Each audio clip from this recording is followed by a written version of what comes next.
Forest of the Magic Yew. Legend of Pencader. Closely akin to the subject of changelings is that of adults or well-grown children being led away to live with the Tylwyth Teg.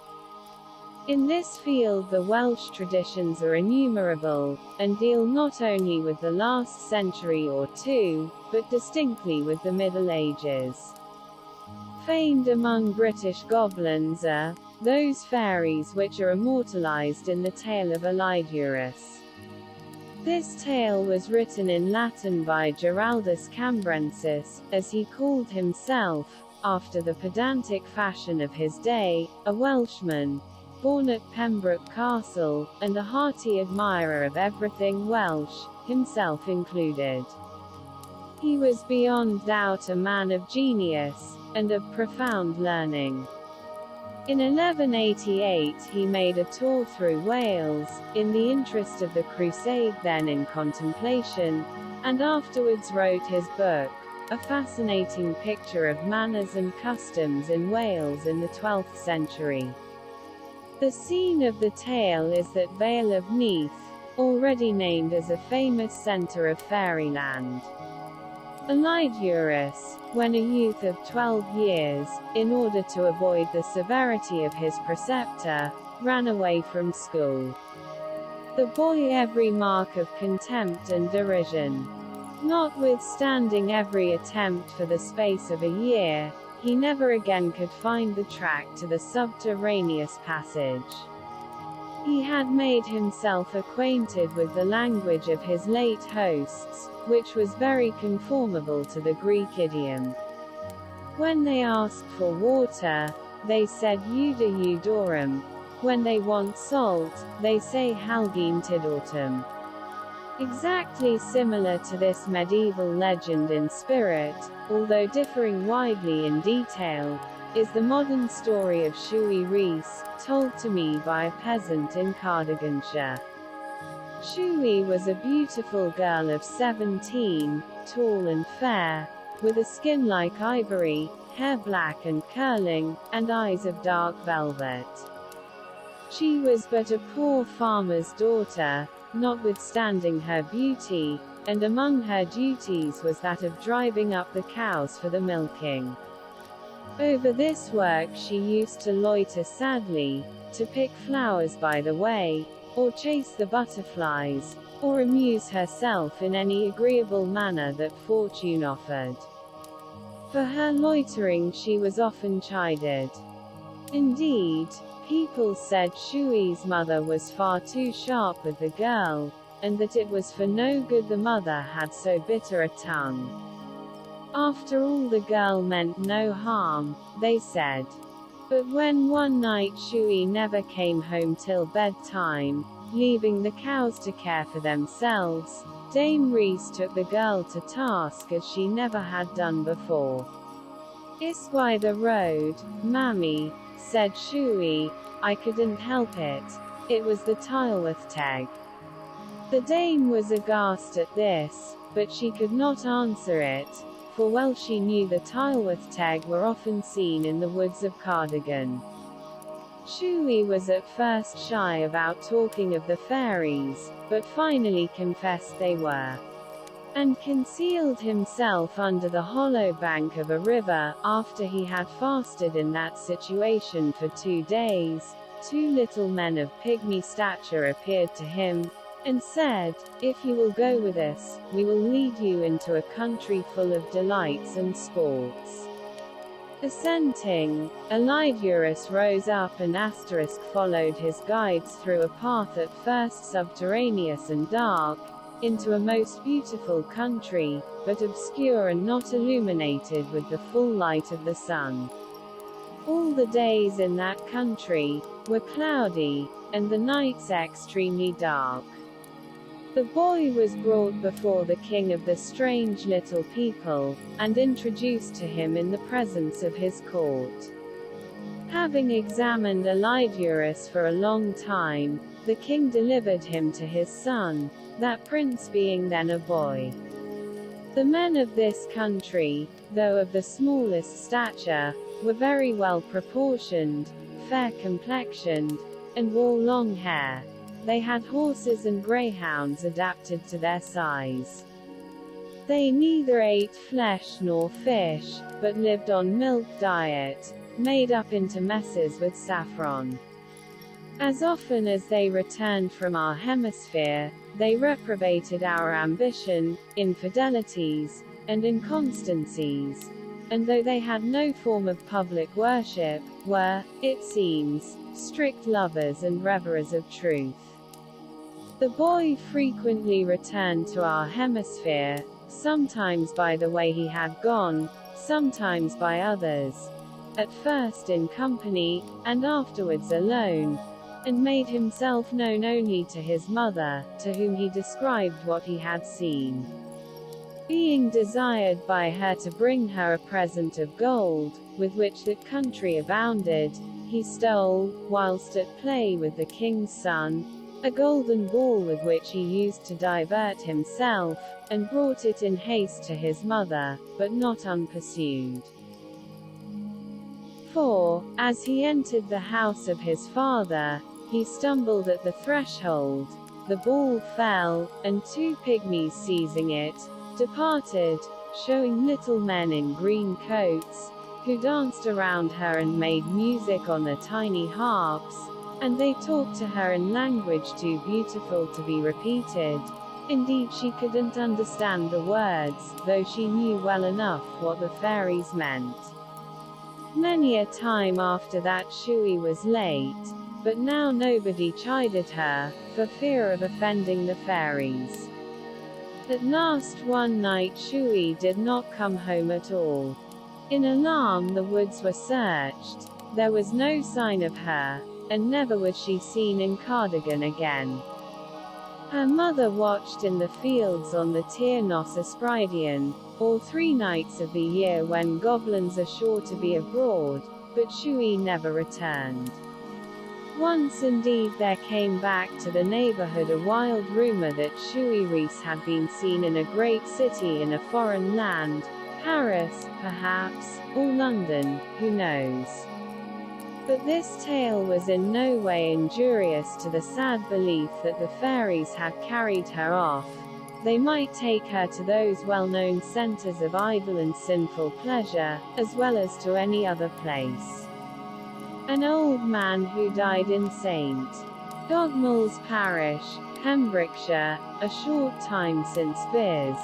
In I-860, nearly 100 years old, used to say that that whole neighborhood was considered *fou.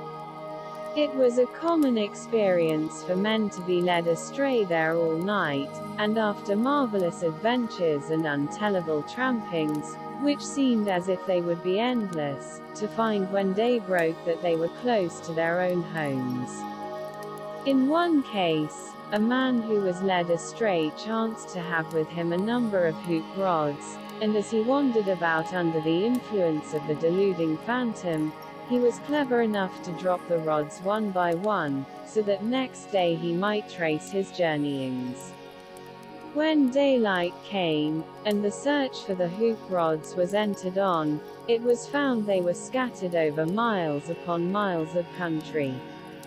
Another time, a street Dogmell's fisherman was returning home from a wedding at Moylegrove, and it being very dark, the fairies led him astray, but after a few hours he had the good luck, which Sir John Franklin might have envied him, to discover the North Pole, and by this beacon he was able to steer his staggering bark to the safe port of his own threshold.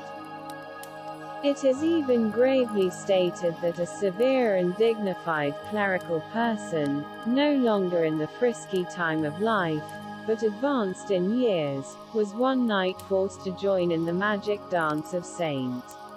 Dogmell's, and keep it up till nearly daybreak. Specific details in this instance are wanting, but it was no doubt the Ellyllon who led all these folk astray, and put a cap of oblivion on their heads, which prevented them from ever telling their adventures clearly. Dancing and music play a highly important part in stories of this class. The Welsh fairies are most often dancing together when seen. They seek to entice mortals to dance with them, and when anyone is drawn to do so, it is more than probable he will not return to his friends for a long time.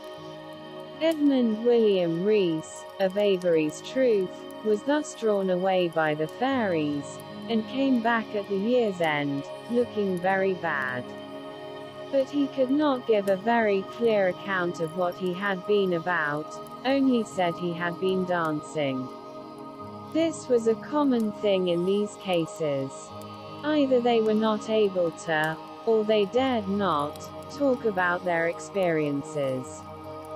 Two farm servants named Rhys and Llewellyn were one evening at twilight returning home from their work, when Rhys cried out that he heard the fairy music.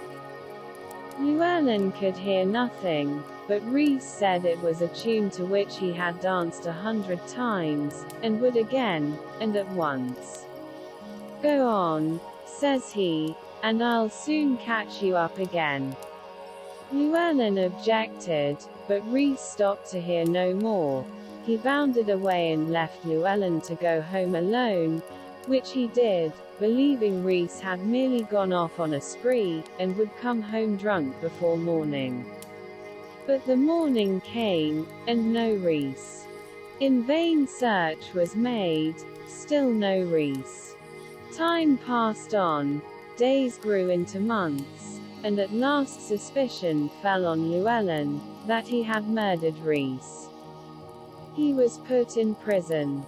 A farmer learned in fairy lore, suspecting how it was, proposed that he and a company of neighbors should go with poor Llewellyn to the spot where he had last seen Rhys. Agreed. Arrived at the spot, "Hush," cried Llewellyn, "I hear music. I hear the sweet music of the harps." They all listened, but could hear nothing. "Put your foot on mine, David," says Llewellyn to one of the company. His own foot was on the outward edge of a fairy ring as he spoke. David put his foot on Llewellyn's, and so did they all, one after another. And then they heard the sound of many harps, and saw within a circle about 20 feet across, great numbers of little people dancing round and round. And there was Rhys, dancing away like a madman. As he came whirling by, Llewellyn caught him by his smock frock and pulled him out of the circle. Single quote. "Where are the horses? Where are the horses?" cried Rhys in an excited manner. "Horses, indeed," sneered Llewellyn, in great disgust. "WFFT. Go home. Horses." But Rhys was for dancing longer, declaring he had not been there 5 minutes. "You've been there," says Llewellyn, "long enough to come near getting me hanged, anyhow." They got him home finally, but he was never the same man again, and soon after he died. In the great majority of these stories the hero dies immediately after his release from the thraldom of the fairies, in some cases with a suddenness and a completeness of obliteration as appalling as dramatic. The following story, well known in Carmarthen's Hire, presents this detail with much force. There was a certain farmer who, while going early one morning to fetch his horses from the pasture, heard harps playing. Looking carefully about for the source of this music, he presently saw a company of Tylwyth Teg footing it merrily in a core LW. Resolving to join the dance and cultivate their acquaintance, the farmer stepped into the fairy ring. Never had man his resolution more thoroughly carried out, for having once begun the reel he was not allowed to finish it till years had elapsed. Even then he might not have been released, had it not chanced that a man one day passed by the lonely spot, so close to the ring that he saw the farmer dancing. "Du cato ni," Cried the man, God save us. But this is a merry one. Hi, holo. Man, what, in heaven's name, makes you so lively? This question, in which the name of heaven was uttered, broke the spell which rested on the farmer, who spoke like one in a dream. Odine. Cried he, what's become of the horses? Then he stepped from the fairy circle and instantly crumbled away and mingled his dust with the earth. A similar tale is told in Carnarvon, but with the fairy dance omitted and a pious character substituted, which helps to indicate the antiquity of this class of legend, by showing that it was one of the monkish adoptions of an earlier story. Near Clynog, in Carnarvonshire, there is a place called Cloyne y Neff, the Bush of Heaven, which thus received its name. In Clynog lived a monk of most devout Hfe, who longed to be taken to heaven. One evening, whilst walking without the monastery by the riverside, he sat down under a green tree and fell into a deep reverie, which ended in sleep, and he slept for thousands of years. At last he heard a voice calling unto him, Sleeper, awake and be up. He awoke. All was strange to him except the old monastery, which still looked down upon the river. He went to the monastery, and was made much of. He asked for a bed to rest himself on and got it. Next morning when the brethren sought him, they found nothing in the bed but a handful of ashes, carrot. So in the monkish tale of the 5 saints, who sleep in the cave of Kyo, reappears the legend of Arthur's sleeping warriors under Craig y Venus. The tradition is current in Mathavarn, in the parish of Llangollen, and the cantref of Cyfaethliog, concerning a certain wood called Frith Llewellyn, the forest of the yew, that it is so called on account of a magical yew tree which grows exactly in the middle of the forest. Under that tree there is a fairy circle called the dancing place of the goblin. There are several fairy circles in the forest of the yew, but the one under the yew tree in the middle has this legend connected with it. Many years ago, 2 farm servants, whose names were Tum and Iago, went out one day to work in the forest of the yew.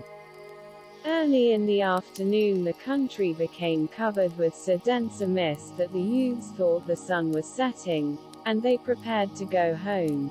But when they came to the yew tree in the middle of the forest, suddenly they found all light around them.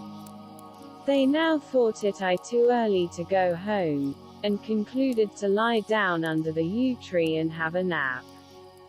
By and by Tum awoke, to find his companion gone. He was much surprised at this, but concluded Iago had gone to the village on an errand of which they had been speaking before they fell asleep.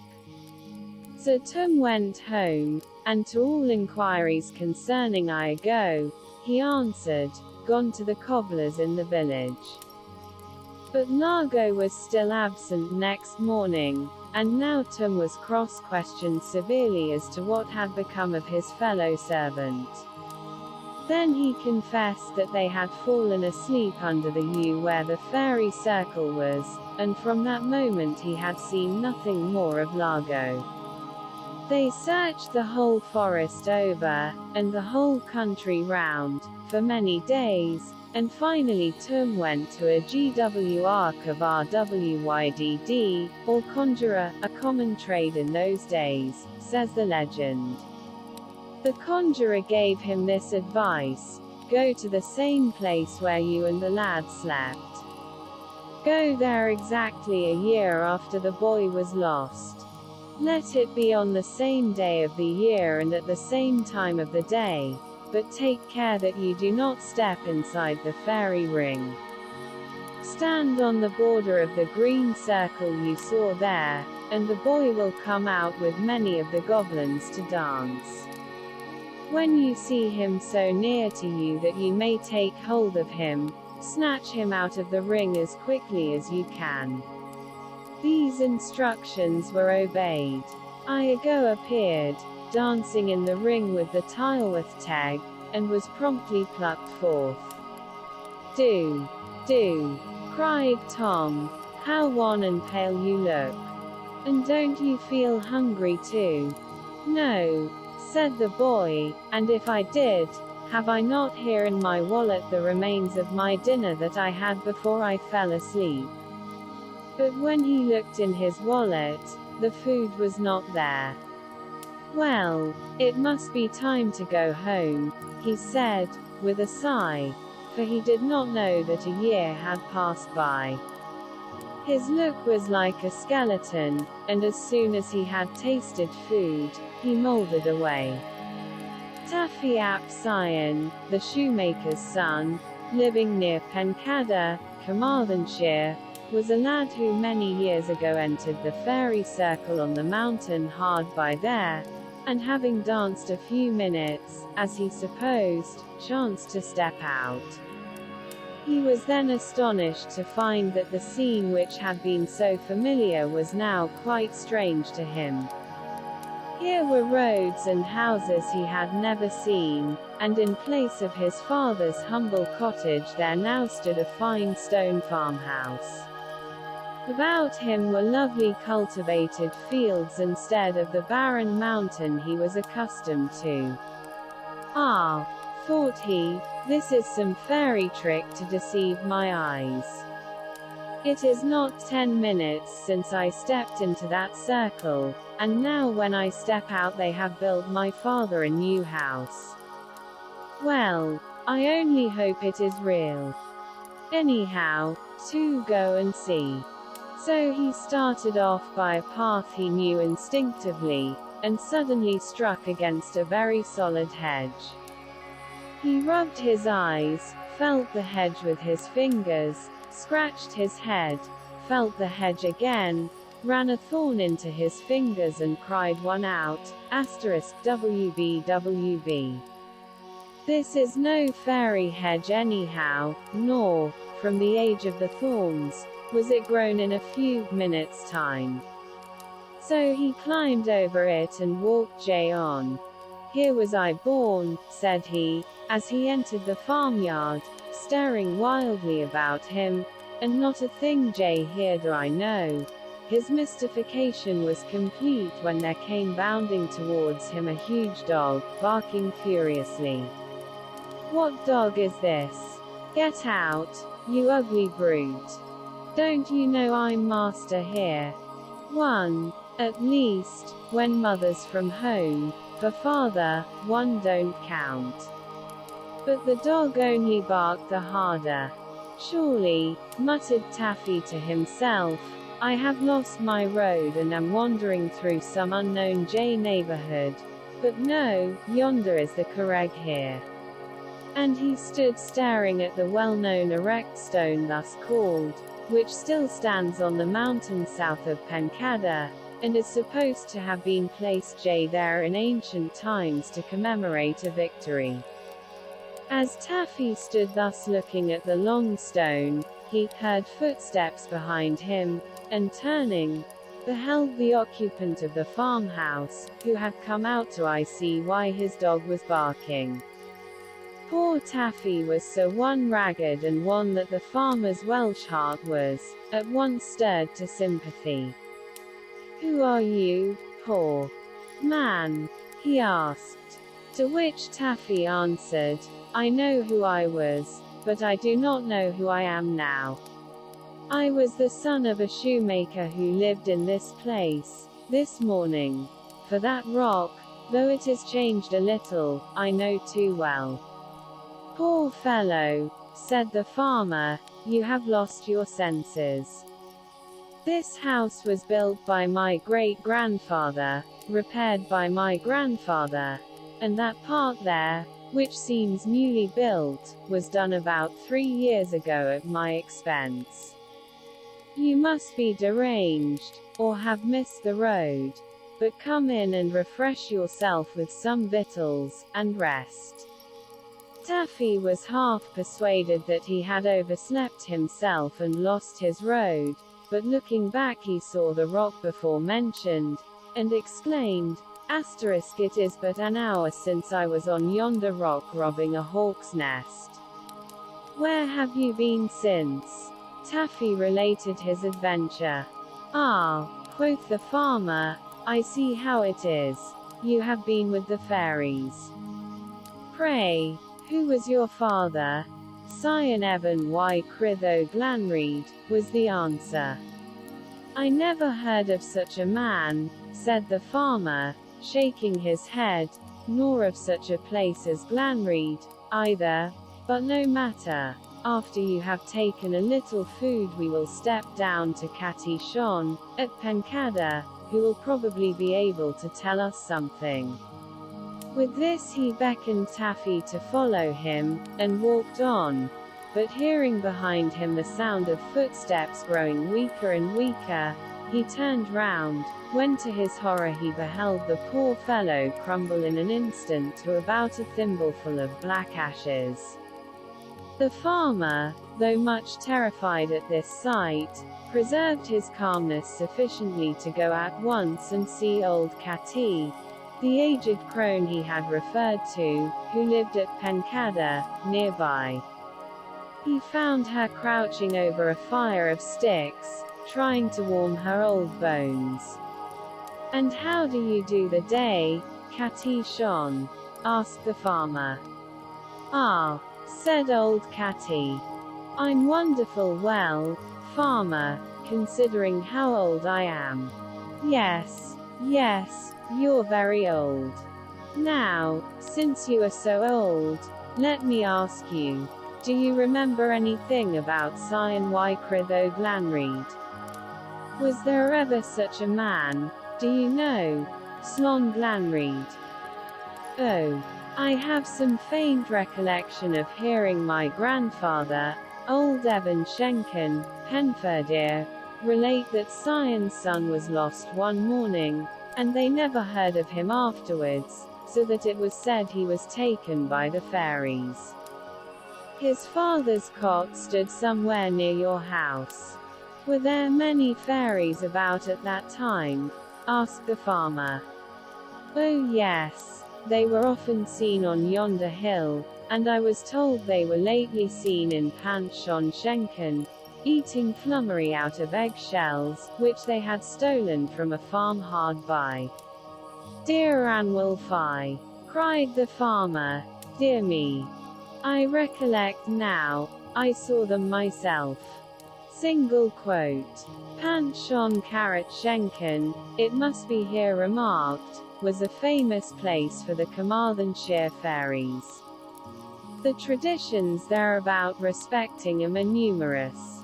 Among the strangest is, that a woman once actually caught a fairy on the mountain near Panchon Shenken, and that it remained long in her custody, retaining still the same height and size, but at last made its escape.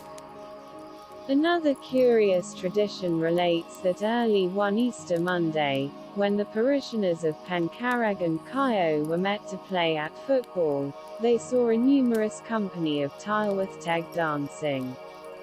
Being so many in number, the young men were not intimidated at all, but proceeded in a body towards the puny tribe, who Carrot perceiving him, removed to another place.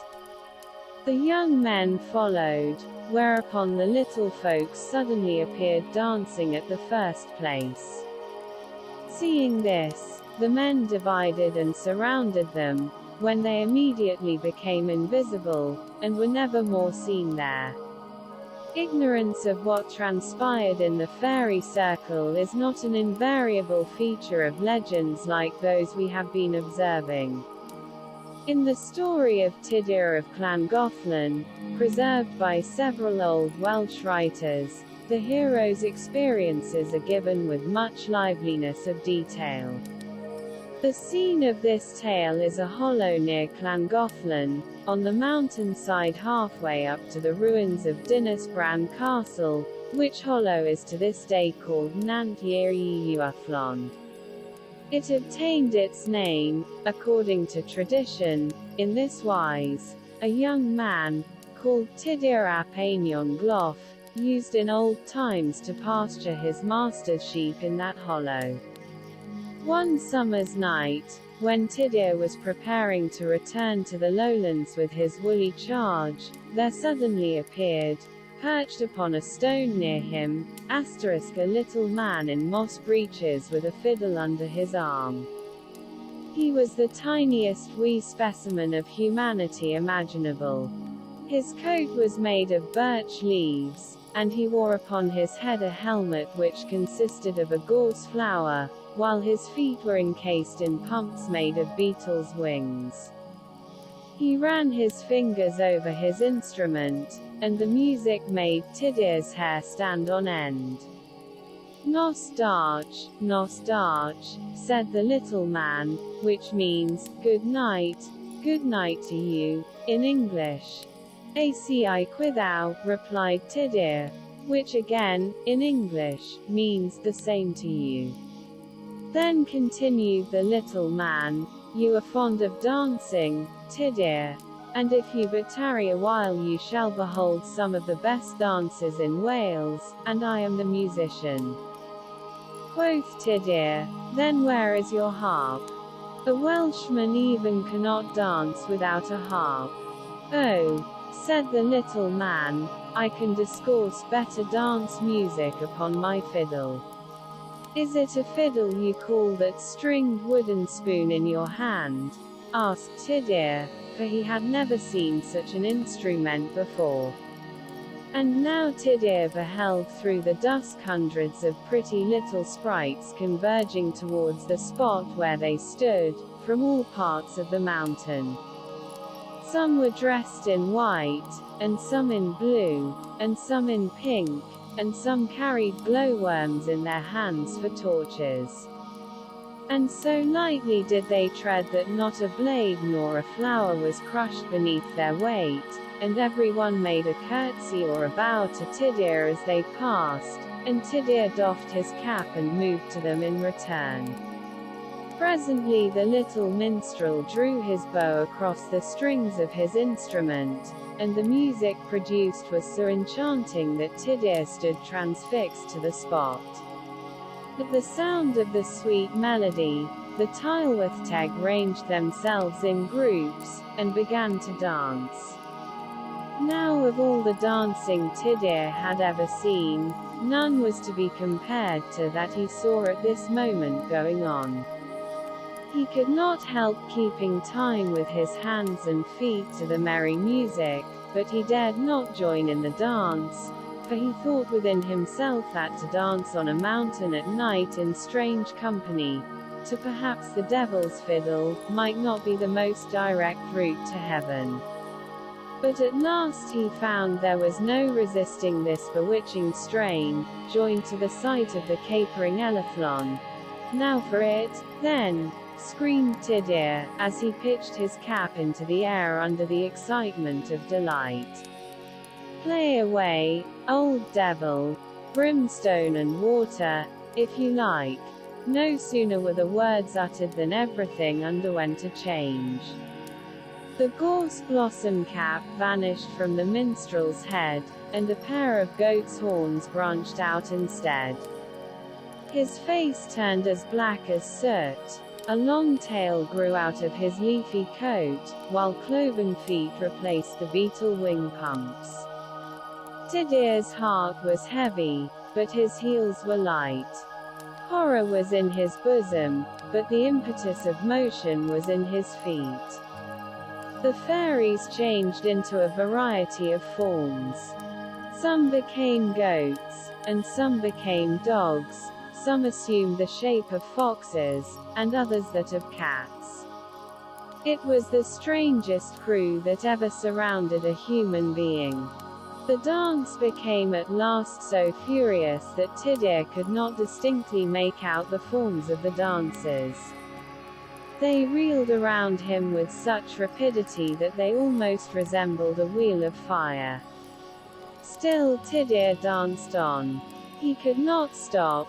The devil's fiddle was too much for him, as the figure with the goat's horns kept pouring it out with unceasing vigor, and Tudur kept reeling around in spite of himself. Next day Tudur's master ascended the mountain in search of the lost shepherd and his sheep. He found the sheep all right at the foot of the Fron, but fancy his astonishment when, ascending higher, he saw Tudur spinning like mad in the middle of the basin now known as Nant Llewellyn. Some pious words of the master broke the charm, and restored Tudur to his home in Llangollen, where he told his adventures with great gusto for many years afterwards. Polly Williams, a good dame who was born in Trefethin Parish, and lived at the Ship Inn, at Pontypool, Monmouthshire, was wont to relate that, when a child, she danced with the Tylwyth Teg. The first time was one day while coming home from school. She saw the fairies dancing in a pleasant, dry place, under a crab tree, and, thinking they were children like herself, went to them, when they induced her to dance with them.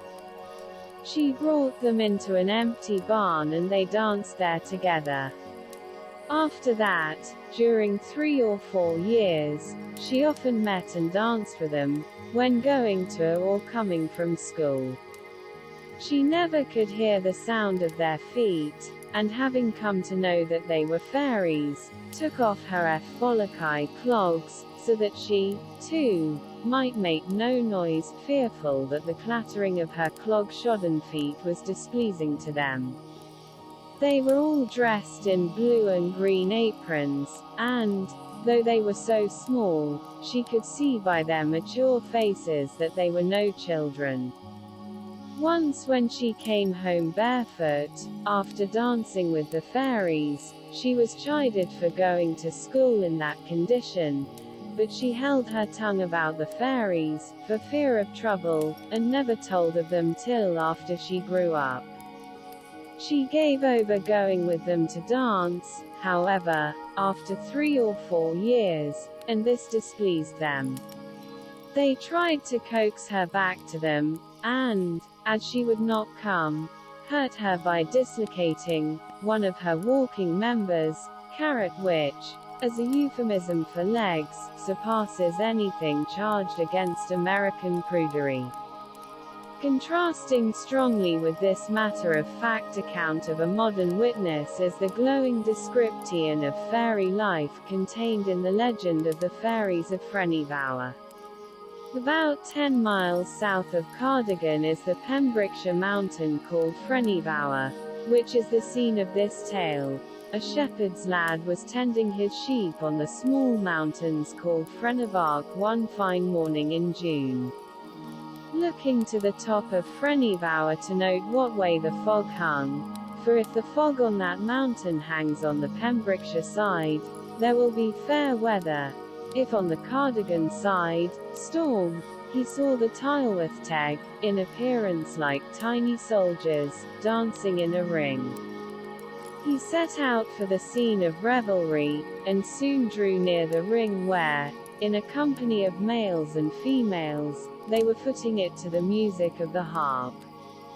Never had he seen such handsome people, nor any so enchantingly cheerful. They beckoned him with laughing faces to join him as they leaned backward almost falling, whirling round and round with joined hands. Those who were dancing never swerved from the perfect circle, but some were clambering over the old cromlech, and others chasing each other with surprising swiftness and the greatest glee. Still others rode about on small white horses of the most beautiful form. These riders were little ladies, and their dresses were indescribably elegant, surpassing the sun in radiance, and varied in color, some being of bright whiteness, others the most vivid scarlet. The males wore red tripled caps, and the ladies a light fantastic headdress which waved in the wind. All this was in silence, for the shepherd could not hear the harps, though he saw them. But now he drew nearer to the circle, and finally ventured to put his foot in the magic ring. The instant he did this, his ears were charmed with strains of the most melodious music he had ever heard. Moved with the transports this seductive harmony produced in him, he stepped fully into the ring. He was no sooner in than he found himself in a palace glittering with gold and pearls. Every form of beauty surrounded him, and every variety of pleasure was offered him. He was made free to range whither he would, and his every movement was waited on by young women of the most matchless loveliness. And no tongue can tell the joys of feasting that were his. Instead of the tatws a claff, potatoes and buttermilk to which he had hitherto been accustomed, here were birds and meats of every choice description, served on plates of silver. Instead of home-brewed cwrw, the only Bacchic beverage he had ever tasted in real life, here were red and yellow wines of wondrous enjoyableness, brought in golden goblets richly inlaid with gems. Everything was in abundance. There was but one restriction on his freedom: he must not drink, on any consideration, from a certain well in the garden, in which swam fishes of every color, including the color of gold. Each day new joys were provided for his amusement, new scenes of beauty were unfolded to him, new faces presented themselves, more lovely if possible than those he had before encountered. Everything was done to charm him, but one day all his happiness fled in an instant. Possessing every joy that mortal could desire, he wanted the one thing forbidden. Like Eve in the garden, like Fatima in the castle, curiosity undid him. He plunged his hand into the well, the fishes all disappeared instantly. He put the water to his mouth, a confused shriek ran through the garden. He drank, the palace and all vanished from his sight, and he stood shivering in the night air, alone on the mountain, in the very place where he had first entered the ring. Comment on the resemblances borne by these tales to the more famous legends of other lands is perhaps unnecessary. They will occur to every reader who is at all familiar with the subject of folklore. To those who are not, it is sufficient to say that these resemblances exist, and afford still further testimony to the common origin of such tales in a remote past. The legend last given embodies the curiosity feature which is familiar through the story of Bluebeard, but has its root in the story of Psyche. She was forbidden to look upon her husband Eros, the god of love. She disobeyed the injunction, and the beautiful palace in which she had dwelt with him vanished in an instant, leaving her alone in a desolate spot. Ages older than the Psyche story, however, is the legend embodying the original Aryan myth. The drop of oil which falls upon the shoulder of the sleeping prince and wakes him, revealing Psyche*s curiosity and destroying her happiness, is paralleled among the Welsh by the magic ointment in the legend of the Fiend Master. This legend, it may be premised, is also familiar to both France and Germany, where its details differ but little from those here given. A respectable young Welshwoman of the working class, who lived with her parents, went one day to a hiring fair. Here she was addressed by a very noble-looking gentleman all in black, who asked her if she would be a nursemaid, and undertake the management of his children. She replied that she had no objection, when he promised her immense wages, and said he would take her home behind him, but that she must before they started, consent to be blindfolded. This done, she mounted behind him on a coal-black steed, and away they rode at a great rate. At length they dismounted, when her new master took her by the hand and led her on, still blindfolded, for a considerable distance. The handkerchief was then removed, when she beheld more grandeur than she had ever seen before, a beautiful palace lighted up by more lights than she could count, and a number of little children as beautiful as angels, also many noble-looking ladies and gentlemen. The children her master put under her charge, and gave her a box containing ointment, which she was to put on their eyes. At the same time he gave her strict orders always to wash her hands immediately after using the ointment, and be particularly careful never to let a bit of it touch her own eyes. These injunctions she strictly followed, and was for some time very happy, yet she sometimes thought it odd that they should always live by candle-light, and she wondered, too, that grand and beautiful as the palace was, such fine ladies and gentlemen as were there should never wish to leave it. But so it was. No one ever went out but her master. One morning, while putting the ointment on the eyes of the children, her own eye itched, and forgetting the orders of her master she touched one corner of it with her finger which was covered with ointment. Immediately, with the vision of that corner of her eye, she saw herself surrounded by fearful flames. The ladies and gentlemen looked like devils, and the children appeared like the most hideous imps of hell. Though with the other parts of her eyes she beheld all grand and beautiful as before, she could not help feeling much frightened at all this, but having great presence of mind she let no one see her alarm. However, she took the first opportunity of asking her master's leave to go and see her friends. He said he would take her, but she must again consent to be blindfolded. Accordingly a handkerchief was put over her eyes, she was again mounted behind her master, and was soon put down in the neighborhood of her own house. It will be believed that she remained quietly there, and took good care not to return to her place, but very many years afterwards, being at a fair, she saw a man stealing something from a stall, and with one corner of her eye beheld her old master pushing his elbow. Unthinkingly she said, "How are you, master?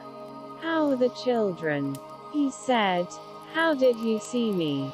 She answered, "With the corner of my left eye." From that moment she was blind of her left eye, and lived many years with only her right. An older legend preserving this mythical detail is the story of Taliesin. Gwion Bark's eyes are opened by a drop from Caradwen's cauldron falling upon his finger, which he puts in his mouth. A Carmarthenshire tradition names among those who lived for a period among the Tylwyth Teg no less a person than the translator into Welsh of Bunyan's Pilgrim's Progress. He was called Iago ap Dewi, and lived in the parish of Clan Clawddog, Carmarthenshire, in a cottage situated in the wood of Clanbury.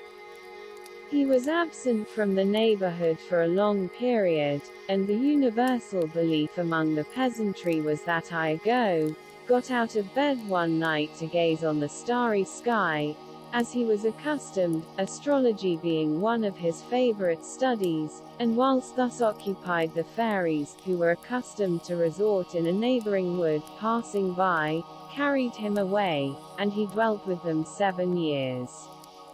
Upon his return he was questioned by many as to where he had been, but always avoided giving them a reply. The wide field of interest opened up in tales of this class is a fascinating one to the students of fairy mythology. The whole world seems to be the scene of such tales, and collectors of folklore in many lands have laid claim to the discovery of the original, on which the story of Rip van Winkle is based. It is an honor to American genius, to which I cannot forbear a passing allusion, that of all these legends, none has achieved so wide a fame as that which Washington Irving has given to our literature, and Joseph Jefferson to our stage. It is more than probable that Irving drew his inspiration from Grimm, and that the Catskills are indebted to the Harz Mountains of Germany for their romantic fame. But the legends are endless in which occur this unsuspected lapse of time among supernatural beings, and the wandering back to the old home to find all changed. In Greece, it is Epimenides, the poet, who, while searching for a lost sheep, wanders into a cave where he slumbers 47 years. The Gaelic and Teutonic legends are well known. But our wonder at the vitality of this myth is greatest when we find it in both China and Japan. In the Japanese account, a young man fishing in his boat on the ocean is invited by the goddess of the sea to her home beneath the waves. After 3 days he desires to see his old mother and father. On parting she gives him a golden casket and a key, but begs him never to open it. At the village where he lived he finds that all is changed, and he can get no trace of his parents until an aged woman recollects having heard of their names.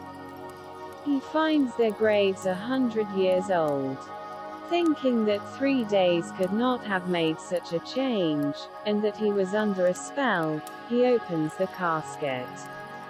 A white vapor rises, and under its influence the young man falls to the ground. His hair turns grey, his form loses its youth, and in a few moments he dies of old age.